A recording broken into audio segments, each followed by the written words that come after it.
Sorry, are we on? Sorry. Yes, we are.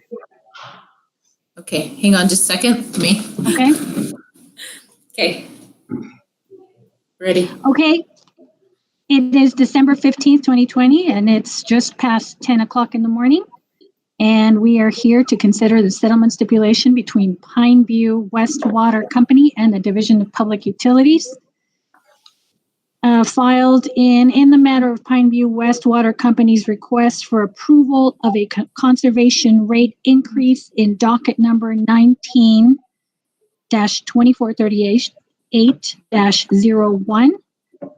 My name is Yvonne Hochul, and I am the Commission's designated presiding officer for this hearing. Let's take appearances for the record, please. Starting with Pineview. My name is Peter Turner, and I am president of the Pineview West Water Company. Good morning, Mr. Turner. For the division, please. Good morning, Patricia E. Schmid with the Utah Attorney General's Office on behalf of the Utah Division of Public Utilities. With me today is the division's witness, Mark Long. Thank you. Mr. Turner, can you tell me who will be supporting the settlement stipulation on behalf of Pineview today? As I understand your question, I'm going to be giving some remarks, giving a little bit of history and what we're doing. With us, John Durig is on our board as the vice president, and Dan Norton is also one of the board members.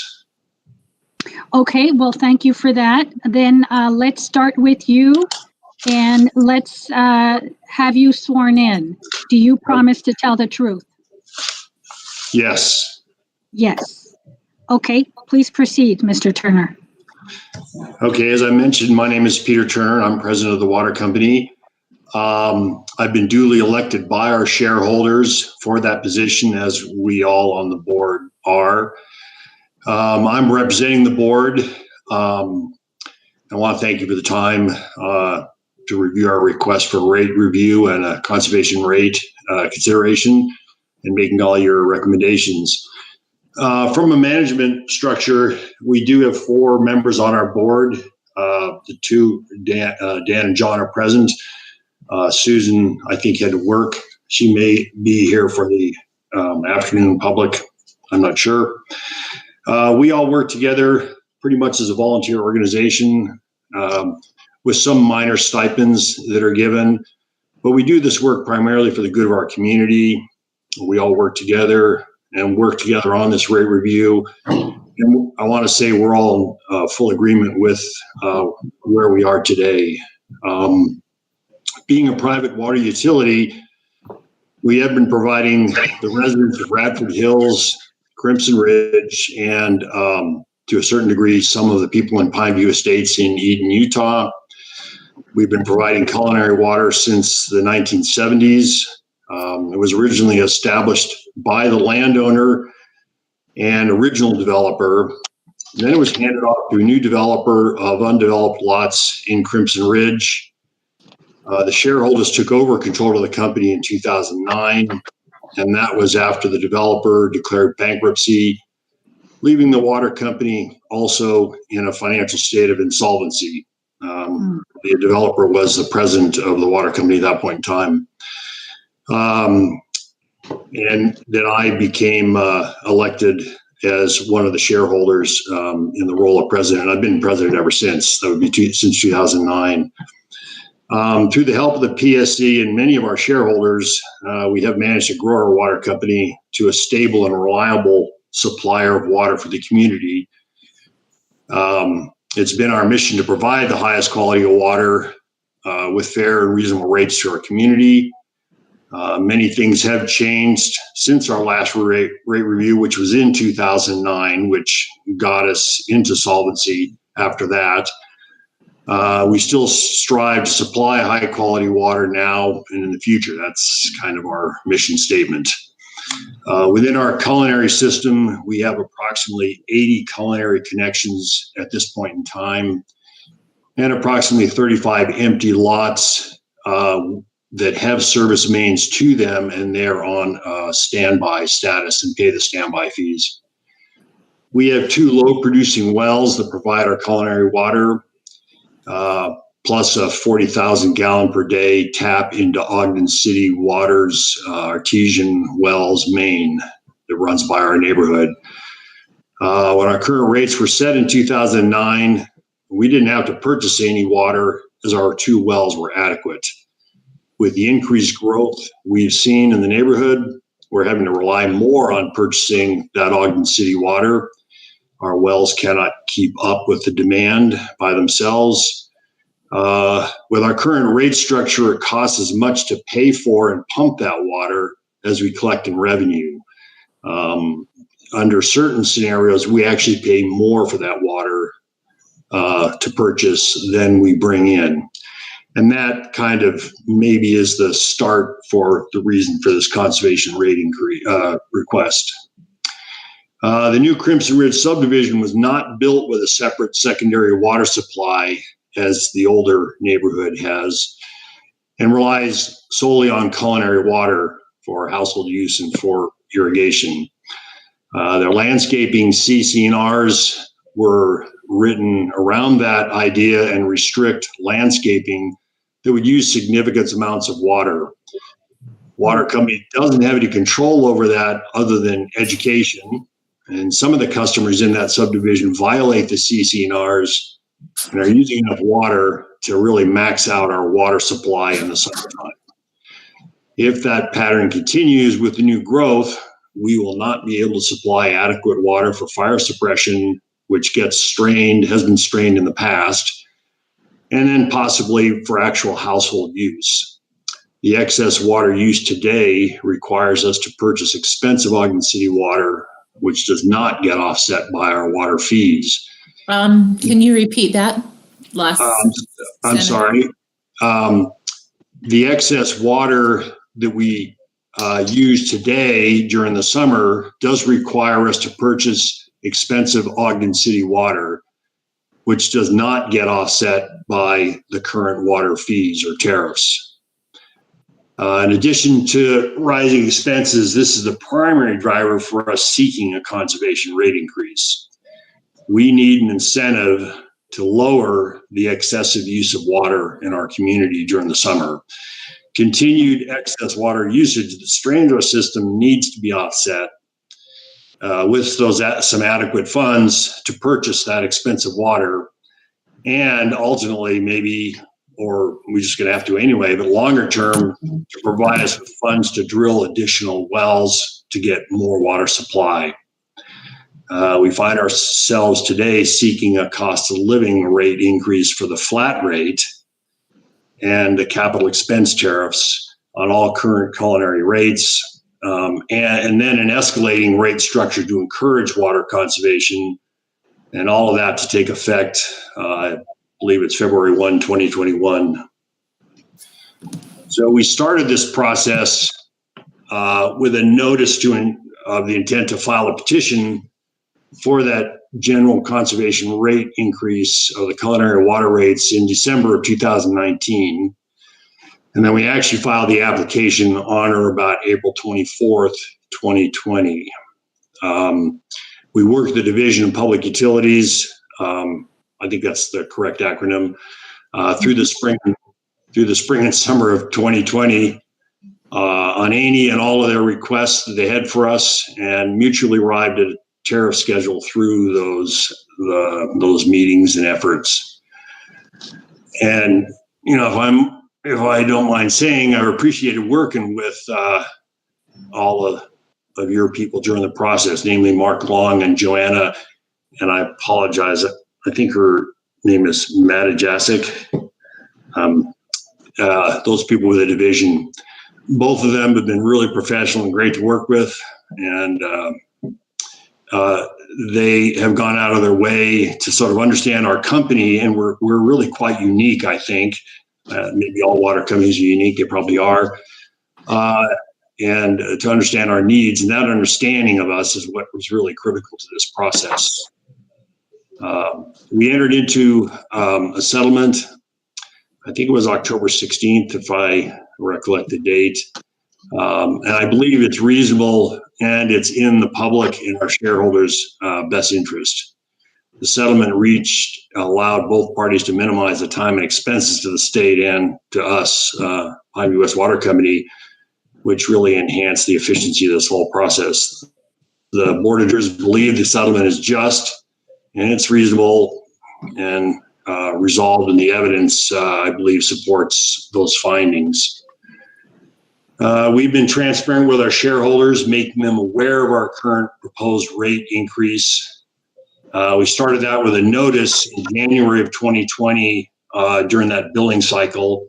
We sent out a notice that we were seeking a rate review, conservation rate review, with an explanation of some of the reasons behind it. And then the shareholders were sent the minutes of our annual shareholders meeting in the Q1 billing, which would be in April of 2020. We didn't actually have an in-person shareholder meeting this year because of COVID, but created a summary, and in there was a note advising them we were seeking a rate review.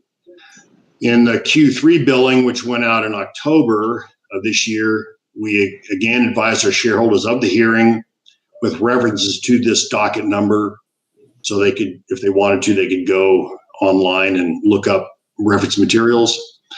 In November 2020, we sent out a notice of the hearing dates and times.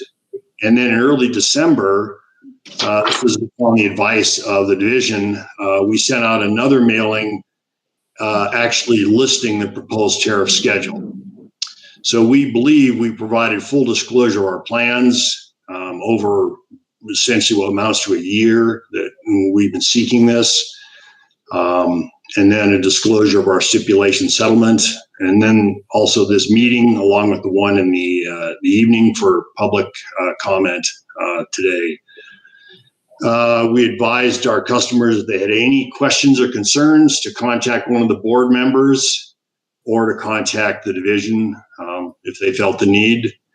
I don't know if anybody has formally or not, but anyway, we're committed to the community we serve, and we want to keep the costs down, hence the cost of living rate for the flat rate, and then increasing to try and encourage conservation so that we can protect our valuable limited resource of water.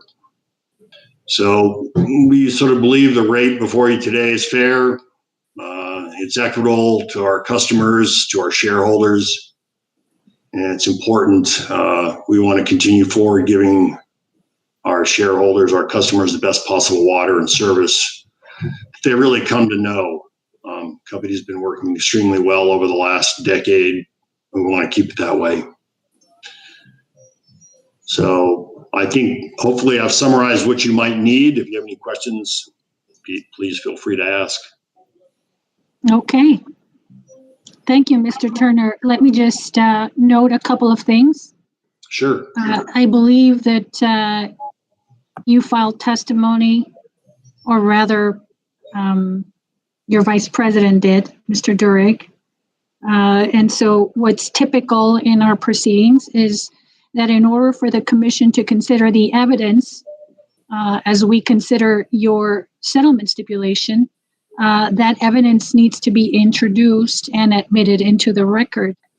And so what I would ask you right now is whether you would like to move all of your testimony that you have pre-filed along with the exhibits, in addition to the settlement stipulation and the attached tariff sheets, into the record.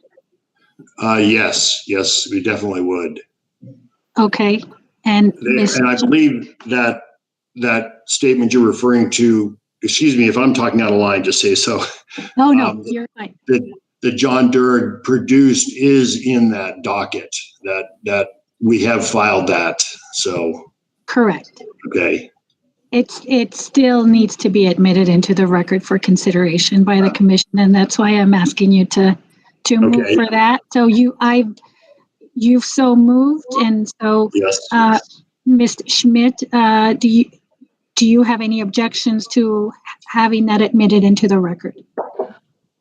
I do not. as Mr. During is present, should we ask him if there are any changes or things like that, or if Mr. Turner wants to adopt that testimony, or is that negated by the fact that it's already in evidence? No, it's not. It hasn't been admitted into evidence. That's why I called you to see if you had any objection. And my understanding was that Mr. Turner was going to support the settlement stipulation. However, you bring up a good point, I think, since we have Mr. Durick. Would you like to see if you have, would you like to tell us whether you have any changes to your testimony? And for that, I would need to also swear you in, Mr. Durick. So before we admit your testimony into the record, why don't I just do that right now? Do you swear to tell the truth? Yes, I do.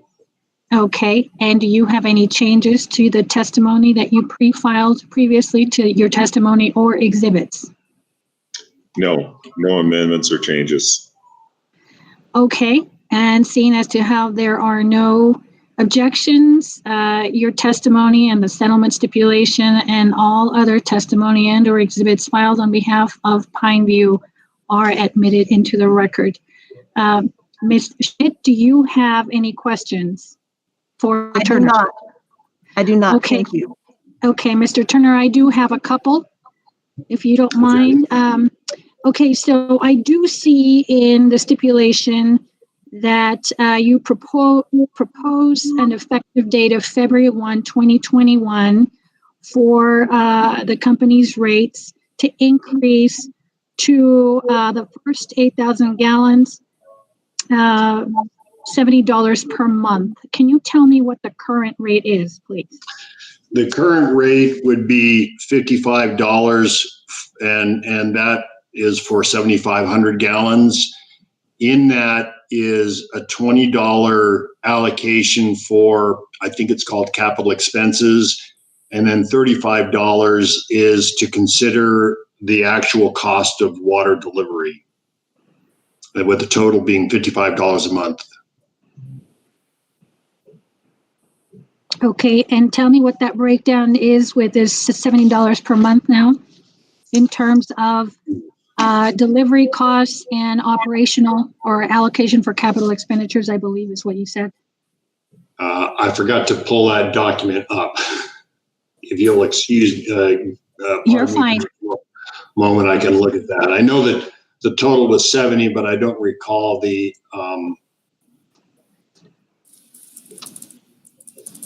that's an old proposal. Is that in your tariff by chance that you also attached to your settlement stipulation? I think so. I think the answer to that is yes.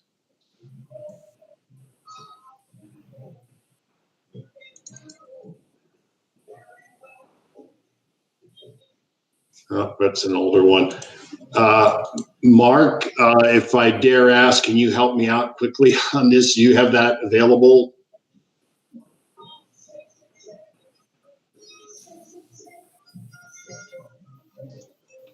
Yes, I just looked it up, and I believe it's about $25.80.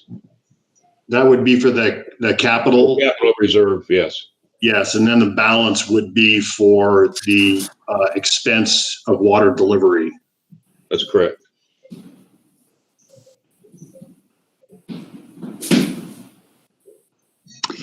And then I just want to make sure that I have this correct. The tiered rate structure is not new. You're just requesting for an increase. Is that correct? The current, the simple answer is yes, but I can explain that we only have one additional tier currently, and that's for use over the 7,500 gallon flat rate. And it sets up really a a tariff structure such that there really isn't any incentive to conserve water at all. And it's $5 per 1,000 gallons over the 7,500. And we've estimated that that's about what it costs, for example, to buy the Ogden City water and to pump it up our hill. And that's the scenario where, we actually, if you include, the cost of other operations and maintenance, probably doesn't cover the cost. And then it gets even more complicated than that. So, but this new rate structure is more tiered so that as people use more and more water and we have to purchase more and more expensive water, we get compensated adequately for that. And then even further, it provides the incentive for people to not use as much water. Does that answer the question, or is that too much information? No, that's not too much information. That actually is good information to have. Let me just make sure I have this correct. Currently, you only have one additional tiered rate, and that's $5. $5 per 1,000 gallons, yes. $5 per 1,000 gallons. Okay. And so, so really the basis for having so many tiers is to encourage people to conserve, given their past behavior, where apparently $5 tier rate for 1,000 gallons hasn't been nearly sufficient enough to sort of curb that behavior in terms of water conservation. And so it's becoming very expensive for Pineview to purchase water through Ogden. I suppose my question is, before you brought this forth to the Public Service Commission, did you indicate to your shareholders and your users that this was going to change to this considerably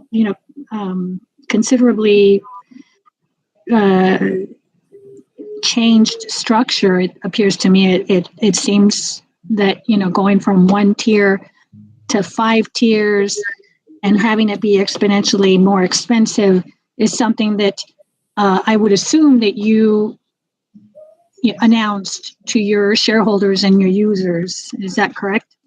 Yes, and that actual rate schedule was sent out in the beginning of December to everybody so they could actually look at it and see it. And if they went back to their water bill, they could calculate what their billing would therefore be. Okay, and so my understanding from reading the materials is there is at least one person, from what I could tell, who apparently it was determined that maybe there was a leak given the exorbitant amount of water that this person was using. Is that atypical, or is that, are you seeing that sort of in general across your shareholders / users? I mean, are you referring to them having excessive use from leaks or excessive use from, say, irrigation? Well, both. I mean, it must have been, for you to have to come to a 5-tier structure with these, these proposed charges. As you say, you want to curb people's behavior, encourage conservation, etc. It seems to me that, you wouldn't do it, but for, observing currently that the current 1-tiered rate structure that you have is not curbing that behavior, is not being effective. Yes, that is very true. We have tried to discuss with several of the homeowners the amount of water they're using. And in the past, we've had quite good responses from some of them. but it's more on just a plea that they've got to stop using as much water. We can't supply it all, to others that have just refused to change their habits whatsoever and have really gotten rather threatening with us. John Durig experienced that with one of them. And what we're really afraid of, we're really concerned with, I mean, we can barely supply the water we have now, but we've got 35 more lots to be built on. Right. Last summer, we almost reached that 40,000 gallon per day pumping from Ogden City. I believe the numbers for some of the days were in the 37,000 gallon range. So we maxed out the ability to get water. This year, I think we've probably approved, or I'm sorry, that's the wrong word, seen about 5 new homes go into Crimson Ridge. And if 5 of those people copied what that person has done, we can't get enough water and we're just going to run out of water. And the amount of water is on the order of an average of 4,000 to 5,000 gallons per day on a lot to irrigate turf. And to add insult to injury, they don't even live here. So we just have to curb that pattern of usage for new homes and for homes where people are repurchasing older homes. We have one customer who came in this year, bought this fall, and I met him, introduced myself when I was walking the neighborhood. And one of his comments, he has children. He says he wants to fix the front lawn in front of the house. And if we just have that happen on a lot of these lots, we just won't be able to supply the water. That's why we're a little bit unique among water companies, possibly, in that we have with our current supply, a limited amount of water. And we can provide adequate water for all household use and a reasonable amount of irrigation, even at full build out. But with excessive water use, like several of the people do over there, we do not have the water supply. So we either need to curb that excessive use through an incentive, and education isn't always working, and we have no control over them. We can't tell them to stop unless we run low on water, and then we can tell them to stop. Or we need to collect enough funds where we can drill a new well that has a higher capacity. Now that's a risk, or higher yield. That's a risk proposition. We could drill and get nothing better.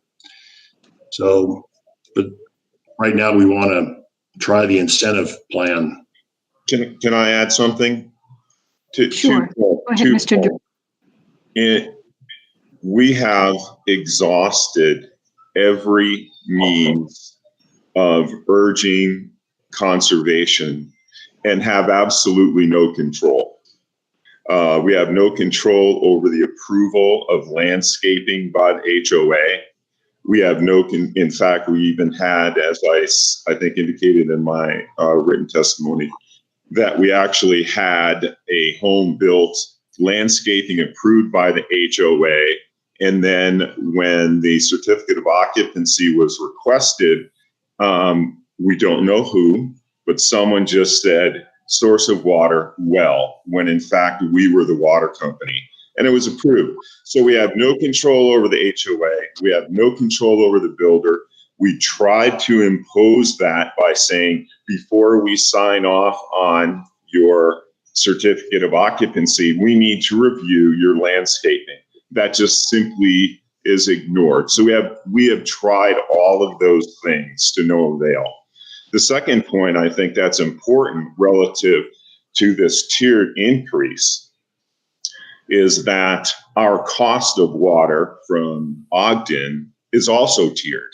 So the more water we buy from them, and I'm sure that you may be aware of that already, but Yes. But understanding that that's also the other side of the equation, that our cost goes up and we have to buy 2 million gallons at a time.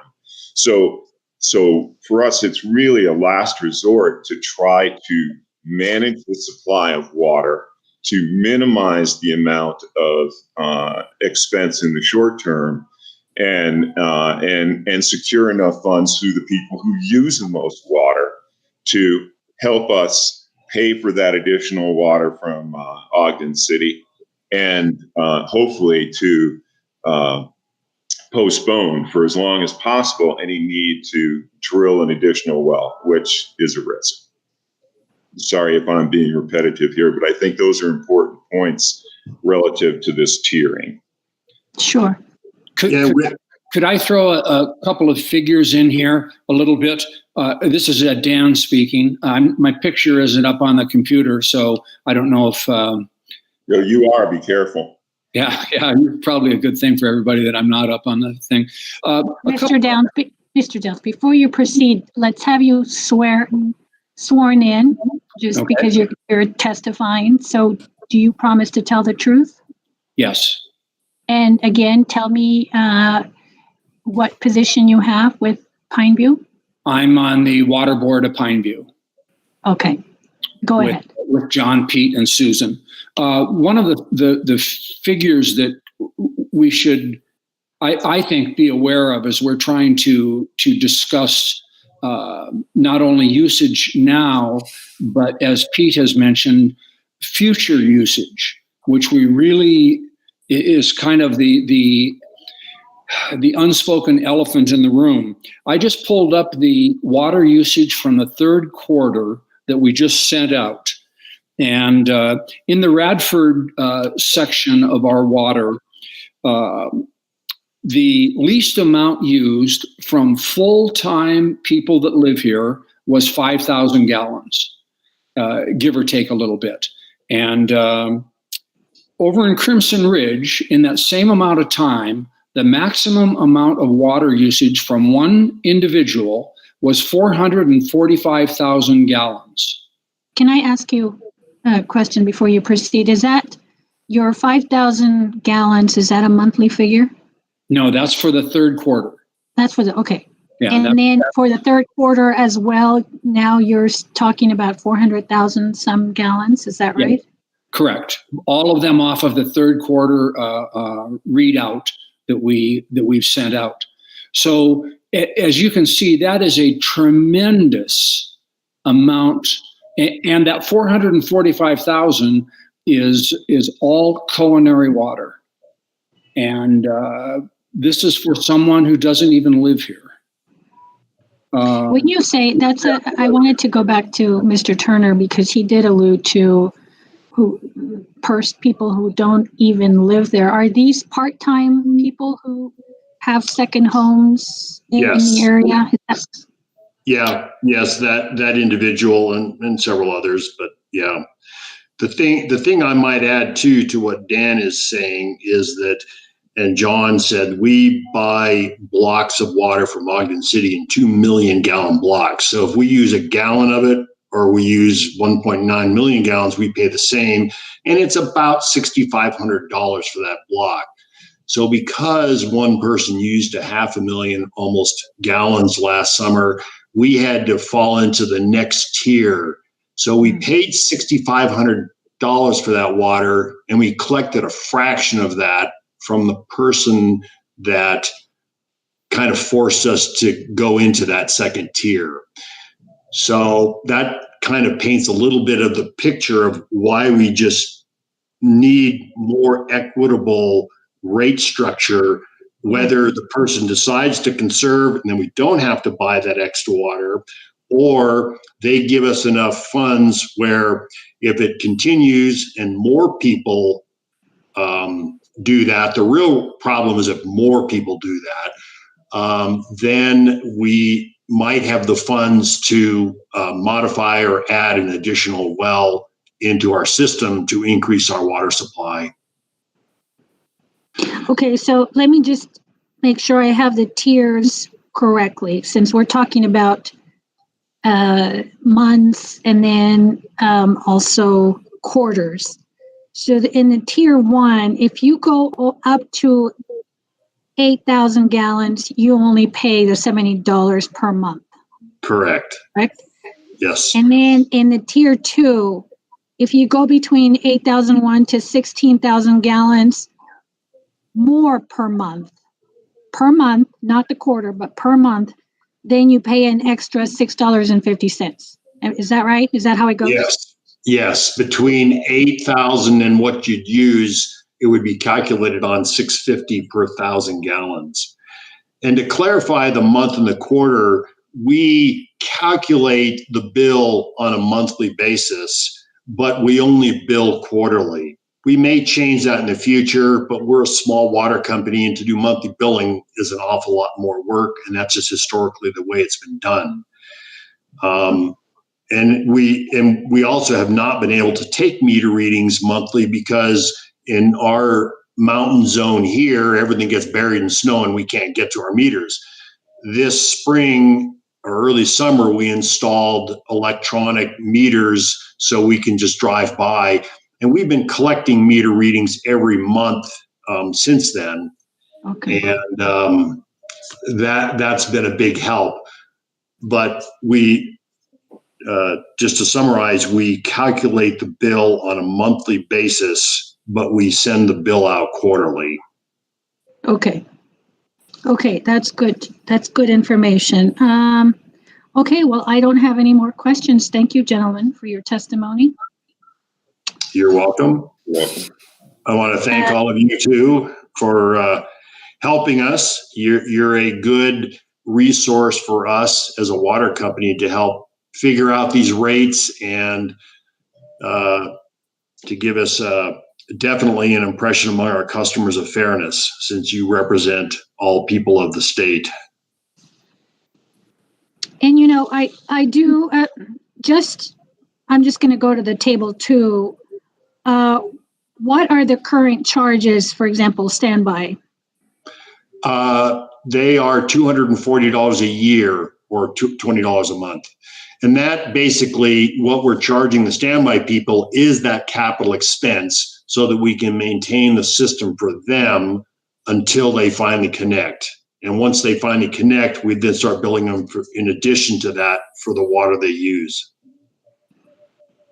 And the disconnect and reconnect fees, I'm sure that's in the tariff, but what is the current? I think the current $3,500 connection fee. No, that's a first time connection, John. She's referring to like if we disconnected somebody. I'm just trying to gauge the requested increase. I can't remember. We've never done it since I've been here. Nobody's ever done. We've never had to disconnect somebody and reconnect. Okay. I think this might be it here.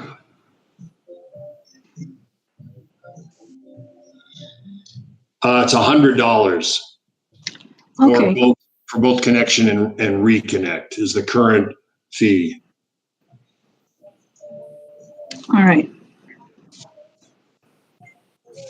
So it looks like it's got up 20%. Right.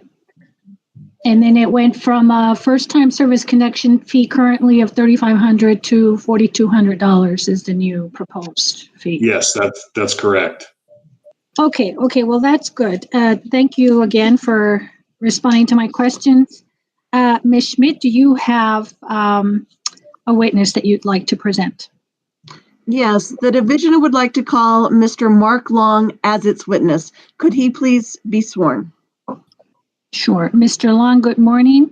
Do you swear to tell the truth? Yes. Okay, please proceed. Thank you. Mr. Long, could you please state your full name, title, and employer for the record? Yes, my name is Mark A. Long. I'm a utility analyst for the Division of Public Utilities. Have you participated in conjunction with your employment with the division for the division in this docket? Yes, I have. Did you engage in the settlement negotiations that led to this stipulation being filed? Yes. Did you file your pre-filed direct testimony marked as DPU Exhibit Number 1.0 DIR, along with DPU Exhibit Numbers 2.1 through 2.11, DPU Exhibit Number 3, and DPU Exhibit Number 3 again. One is red line, one is clean. On October 16th, 2020? Yes, I did. Do you have any changes or corrections to that pre-filed testimony? No. If asked the same questions today, would your answers be the same as included in that pre-filed testimony? Yes, they would. The division would like to move for the admission of Mr. Long's testimony and exhibits as identified previously. Mr. Turner, any objections? Mr. Turner, do you have any objection to that? No, I do not have any objection. Okay, they're admitted. Thank you. Please proceed. Thank you. Mr. Long, do you have a summary to present today? Yes, I do. Please proceed. Okay. On December 12th, 2019, Pineview West Water Company notified the commission of its intent to file a conservation rate increase of its culinary water rates. On April 24th of 2020, the commission received a request for approval of a conservation rate increase.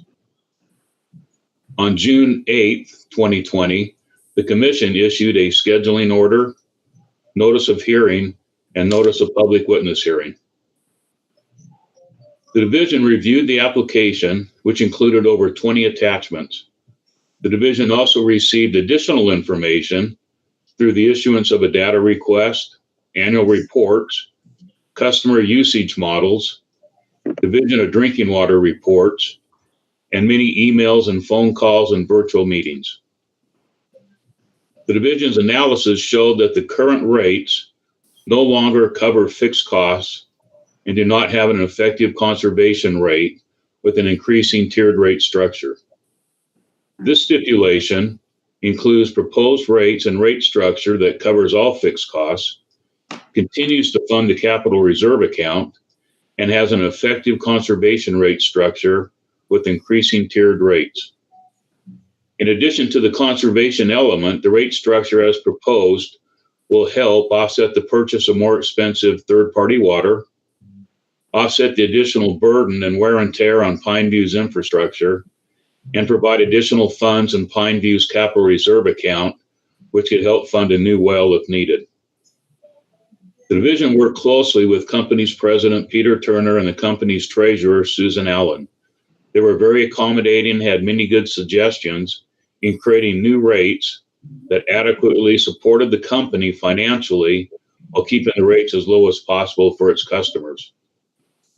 In light of this, since most of the other water company costs are unavoidable and difficult to change, the board members at Pineview requested that the division reduce their annual salary request from $19,980 to $12,000 to help control the proposed increase in rates and to keep the rates as low as possible. The division wishes to acknowledge Pineview board members' selfless behavior to continue working at wages well below what they should be.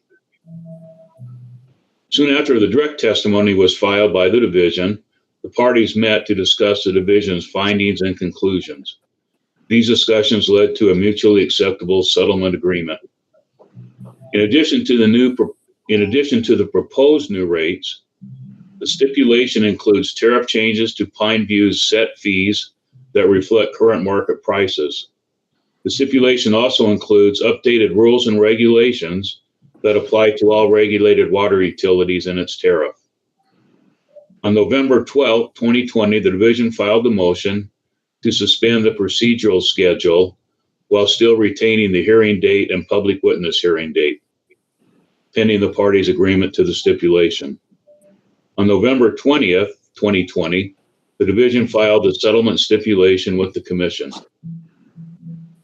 The division believes the criteria for a settlement, according to Utah Code 54-7-1, have been met and concludes that the evidence contained in the record supports a finding that the settlement proposal is just and reasonable in result and in the public interest. Therefore, the division recommends the commission accept the settlement stipulation as filed with the commission on November 20th, 2020, and approve the requested rate increase with an effective date of February 1st, 2021. Thank you. Mr. Long is now available for questions from the parties and from the hearing officer. Thank you. Mr. Turner, do you have any questions?